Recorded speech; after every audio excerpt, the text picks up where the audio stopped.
Takže zdravím všechny, já vás vítám u nového videa. Dneska se podíváme na novou kapitolu 7 ve Fortniteu. Podíváme se na novou mapu a pokusíme se dát win, zjistíme nový zbraně a tak dále. A nebudu vůbec nic okecávat a jdeme rovnou na to. Tak, načetl jsem se teda do hry, jak můžete vidět, jednu hru už jsem hrál, protože tady mám objednanou jednu lokaci. A jedna z novinek je, teďka za chvilku uvidíte, že odstranili Battle Bus a momentálně prostě na ostrov, tak vyjíždíte tady přes tuhle tsunami, což mi přijde celkem hustý. Ale zase je to takový celkem na nic, že nedoletíte v podstatě nikam, jako, že v podstatě jako landing spot vám to jakoby určí automaticky, jo.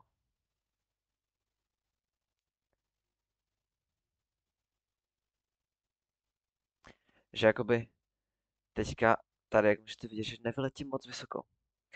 Je to prostě taková jako malá výška. Kokos, se mi to mírně laguje.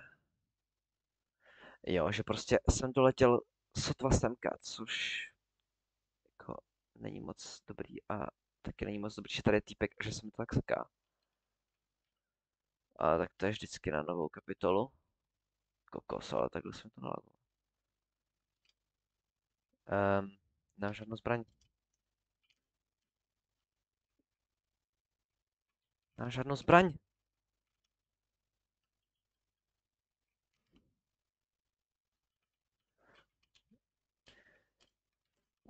Čeho jsem se všiml i v té první hře, tak je to, že mi přijde, že je strašně málo floor, jako strašně málo.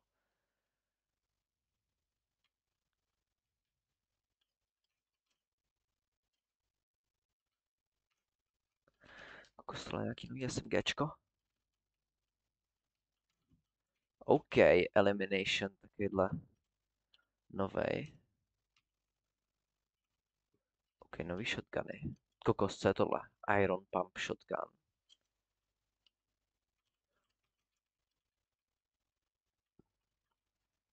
A máme Legendary čestku.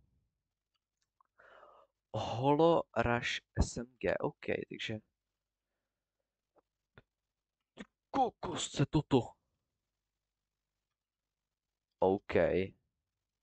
Ale tady nějaký týpek, to můžeme na něm rovnou testovat. OK, co to je, kámo? Že to nic nedělá. Udělám tragický aim, anebo to dává jako do shieldu. Má týpek taky shieldy, nebo... Jste za strom, proto to těží mega dlouho.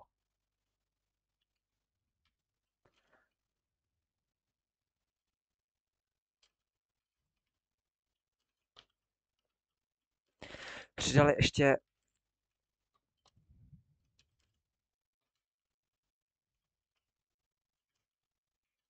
Dead. Nice, ty kokos.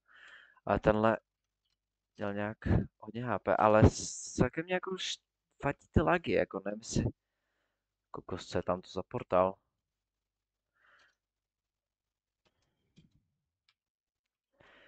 Jako, vadí mi to lagy, doufám, že se to přestane postupně lagovat, jak budu hrát víc. Že to je prostě tím, že to je nová sezóna. A tak. Ale, nebo nová kapitola, to vždycky jako na novou sezónu se to většinou ty první hry laguje. Ale, jakoby, co je tady ten portál? Ukaž to. Acquire Forsaken Blade.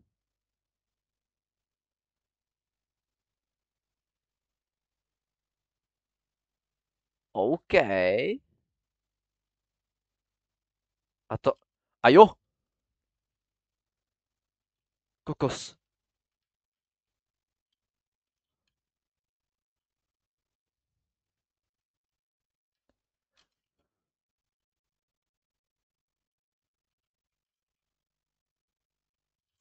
A je tady nějaký týpek.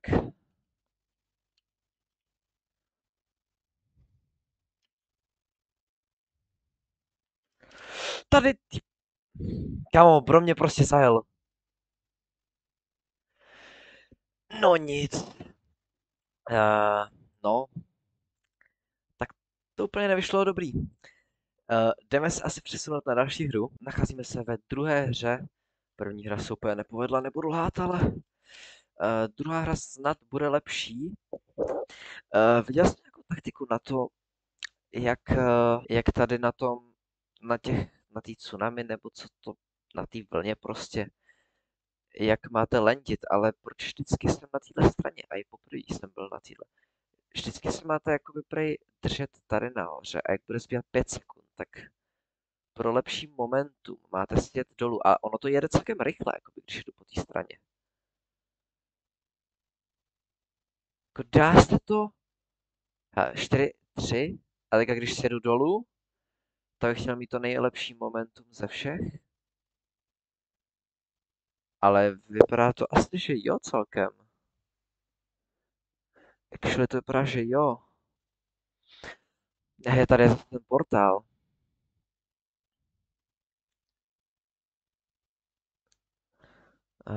No tak dobrý, tak já lenu tady, no. Minulou hru se... Co to je, kámo? Měli by teda ještě přidat i, to se netýká moc Soul, který teďka hraju, ale měli by přidat ještě Self Revive a budete moct jezdit i s rebootovanama, což teda nevím, jestli to teda je real, ale viděl jsem na to nějaký videjka, že by to mohlo být a kokos, oni jsou ve hře sniperky, bro, tak to jsem back. To je můj prime zpátky, kluci. Kokos, ale tady nic není prostě. Někdo po mě střílí. Tak po mě střílí tam ty. Dobrý, hezká. Škulka sem.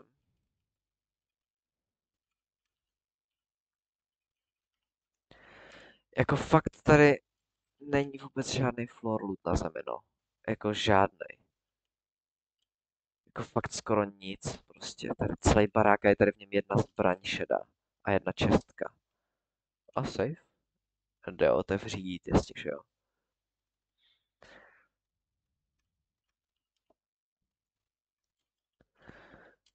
No, každopádně. Kokos, takhle třeba automat, jo.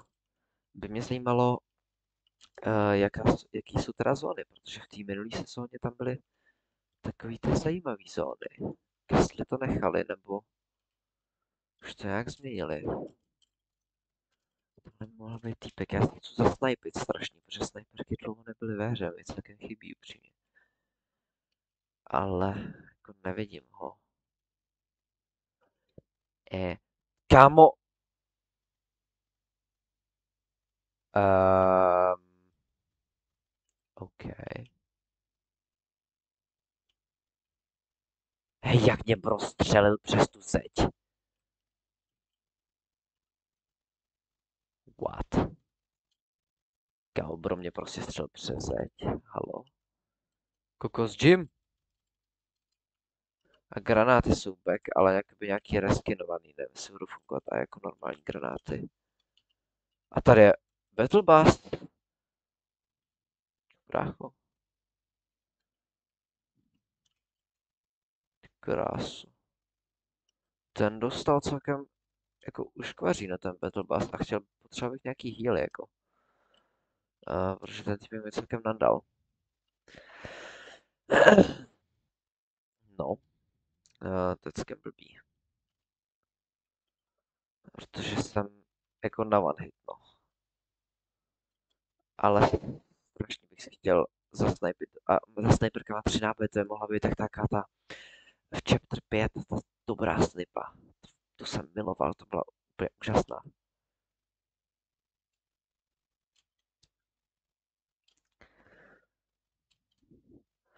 Celá ta sezóna mi přijde taková dost podobná chapter 5 a i ta grafika mi přijde taková podobná chapter 5.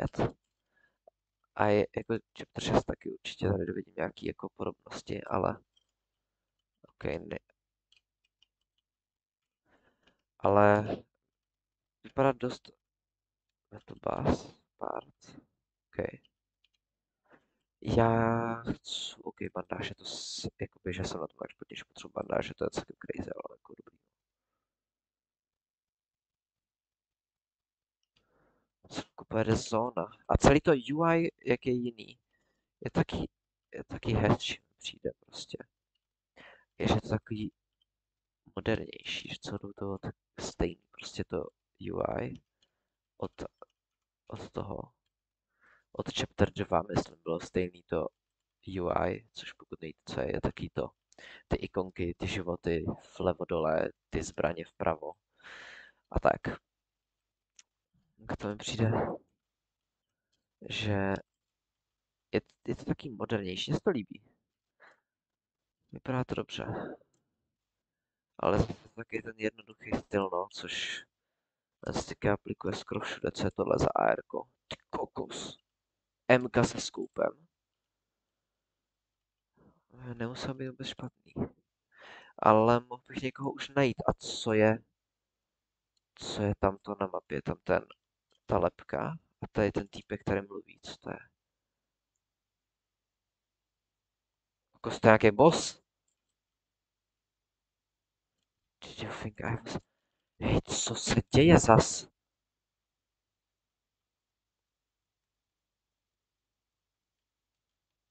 A je to přebíjení vpravo dole?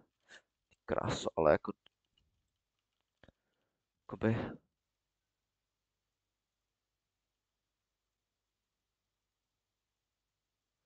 Jako má dost HP, no. Kokos Klingry. Dead?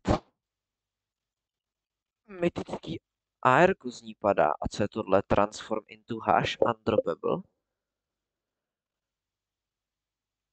Tady nějaké týpe! Kámo! Stealth. What?